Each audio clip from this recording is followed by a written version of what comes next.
Hello everyone, my name is Brennan Marr, that noise you hear is my ventilator. And as promised, I'm back. And welcome to Page Turners They Were Not, my Star Wars podcast. I just had family here this week, and they've all left now, and so I'm pretty sad, but I'm happy to be back on my podcast with you, my listeners. So, before I jump into our main topic, a bit of news over this past week. According to Variety, which is usually pretty spot on with the reporting as far as Star Wars is concerned, according to Variety, Ewan McGregor, the actor who played Obi-Wan Kenobi in the Star Wars prequel trilogy, is in talks to play Obi-Wan Kenobi on a Disney Plus streaming series. Now, you may see a lot of headlines running around saying confirmed, but when last I checked, he was in talks, was the official word. Now, usually talks end up being fruitful. So I say the chances of this news coming to fruition is quite high. And I think that makes perfect sense to do the Kenobi idea as a series as opposed to a movie. And even though I'm not particularly fond of some of the aspects of Ewan McGregor's performance in the prequel trilogy, I am excited to have him back. What I mean by that is I don't think he was given the best material to work with in the prequel trilogy. Though, admittedly, I thought he was extremely good, particularly in episode 3. But I think that with the proper quality control that hopefully Disney will have, I think that it's going to be wonderful. And I'm glad that they're bringing him back, because if it's one person, or should I say one performance from the prequels that people aren't too bothered by and generally quite like, it's Ewan as Obi-Wan. So that's the news there. I, for one, hope it happens. The second item, before we jump into our main topic, is, according to the Hollywood Reporter, if I'm not mistaken, I may have the wrong publication, but according to them, Benioff and Weiss have clarified their role in the new Star Wars trilogy, which will be coming out in the next decade. The duo is committed to writing the screenplay for at least one of the three.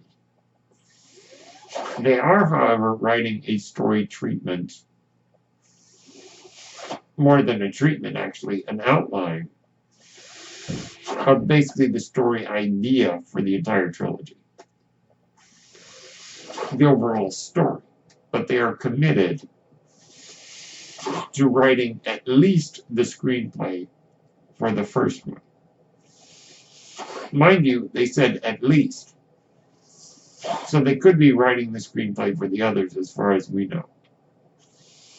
But they're committed to writing the screenplay for at least one. But I am glad that there is going to be at least according to them, a general idea of where the trilogy is going. A story arc that Benioff and Weiss will be responsible for. And hopefully all goes well. Now, I said it before and I'll say it again. Benioff and Weiss, the writers and producers and showrunners of Game of Thrones have only directed like 2 or 3 episodes apiece of Game of Thrones. Therefore, it is more likely that they will not be directing this new Star Wars trilogy. I do not believe that has been officially said, but it looks like they're going to be writing and producing and kind of being the brains behind the operation. This then begs the question, who is going to direct? Now, Rian Johnson claims he is still working on his trilogy, but I find it highly suspect that his trilogy will ever be made. Because unless Lucasfilm is planning to release the Rian Johnson trilogy in between the Benioff and Weiss trilogy, we may have to wait till the 2030s to get Rian Johnson's trilogy. And I highly doubt that they would have it planned out 11 years in advance. I'm not saying that Rian Johnson is lying or spreading misinformation. I just don't understand where his trilogy is going to fit. Though it is always possible that movies will come out in between the Benioff and Weiss trilogy, which will be 2-year gaps in between each of the Benioff and Weiss films. So, yeah, there is, however, the remote possibility that Rian Johnson may be the director who Benioff and Weiss hire. But that does not seem to be the case based on everything that we have heard. But Lucasfilm has not told us a whole lot other than the Benioff and Weiss information about their involvement and the release dates of the movies. Further than that, we really don't know. So that's the news. Also, this weekend is D23. There will probably be some news regarding the Rise of Skywalker and regarding The Mandalorian. D23 is the Disney Expo. I will keep you posted. With that being said, let us discuss our rather brief topic today. Now, you'll laugh when you hear the topic, because you'll say, well, how in the world is that going to be brief? I'm just going to throw out a couple of ideas and get straight to the point. The idea is, who is the Skywalker who will rise in The Rise of Skywalker? Now, I talked about this before, but bear with me. Yesterday, there was a poll on Twitter as to who should rise. Ben Solo, Luke, Anakin, or Leia. But someone in the comments said, why isn't there an all of the above? And I wanted to comment, and I didn't. Why does there just have to be one? Now, I'm not casting shade on the person who posted the poll. I'm just saying, for my money, I don't see it as simply as a one person. So let's go through each of them in turn. The most obvious in the mind of some fans is Ben Solo. Ben Solo will cast off Kylo Ren, be redeemed, and take up the mantle of Skywalker. Now, you may say, well, he's not a Skywalker, but his mom is. And the only reason he's not called Skywalker is just because he adopted the last name of his dad. And the truth of the matter is, all of us only adopt the names of our fathers as our last names, because that's just tradition. What's to stop us from adopting the last names of our mothers? Okay, that being said, so Ben Solo. I think it is very highly likely that he will redeem himself and will rise in the sense of being redeemed and embracing his true heritage and destiny. Okay, Luke. Luke is also a fairly obvious thought. When I first heard the name of the movie, that was my immediate thought. Now, what does that mean? Well, it could mean Luke is resurrected. It certainly could. I'm going to go out on a limb and say no.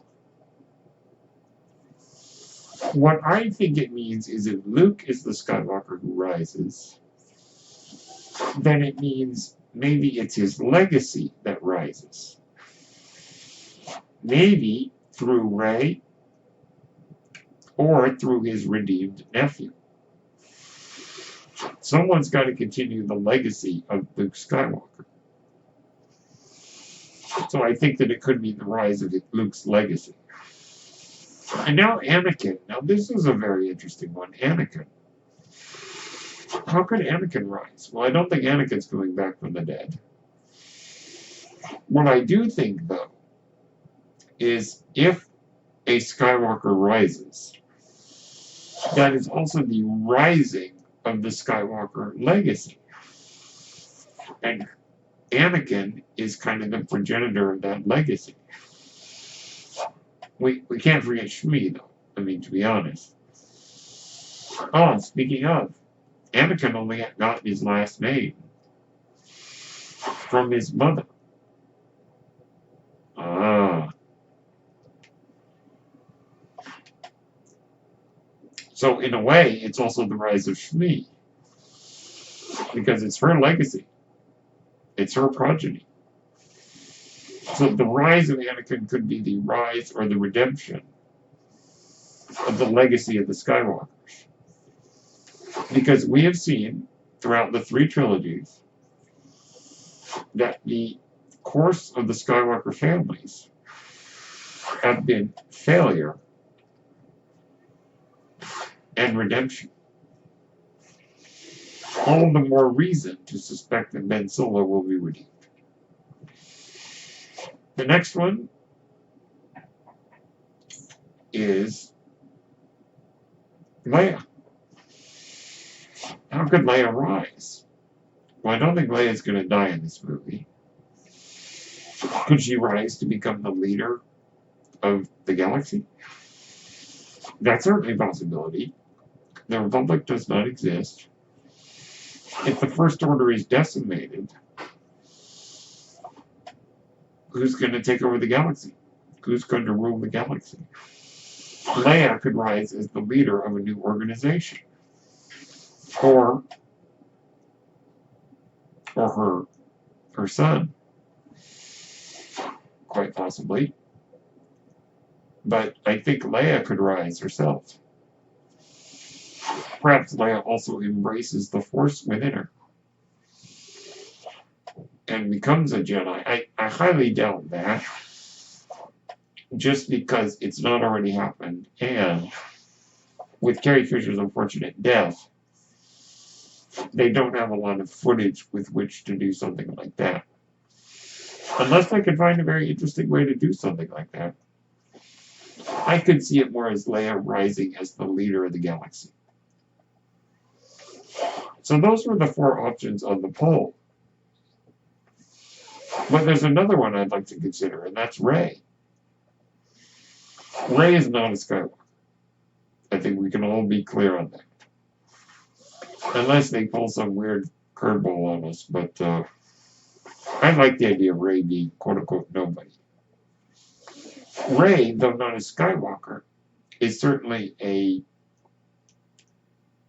the recipient of the legacy of Skywalker. Having been taught by Luke, having been given wisdom from hanging out with Leia, having learned and studied about the Jedi, and particularly about the history of Anakin, notice in the movie she knows the story.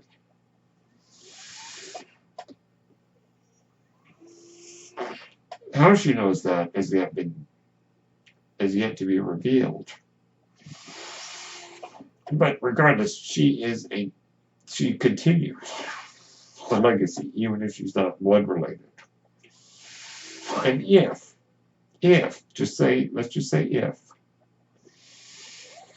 she and Kylo Ren end up together as a romantic couple, she becomes part of the Skywalker family.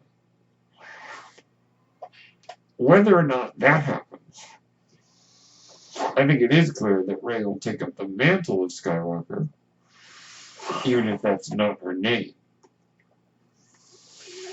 And then the next answer I'd like to propose to you about who is the Skywalker who rises, everybody I just listed. Anakin, Luke, Leia, Ben, and Rey could all, in their own way, rise and be this rise of Skywalker in a collective fashion rather than a singular fashion. Or it's any combination of the 6 people that I listed. But I think I'm going to say right here and now, all 6 people, Anakin, Luke, Leia, Ben, and Rey, will rise. Those are my thoughts on who is the Skywalker who rises. My name is Brendan Marr. That noise you're hearing is my ventilator, and thank you for tuning in to Dates, Journeys They Were Not, my Star Wars podcast. May the Force be with you.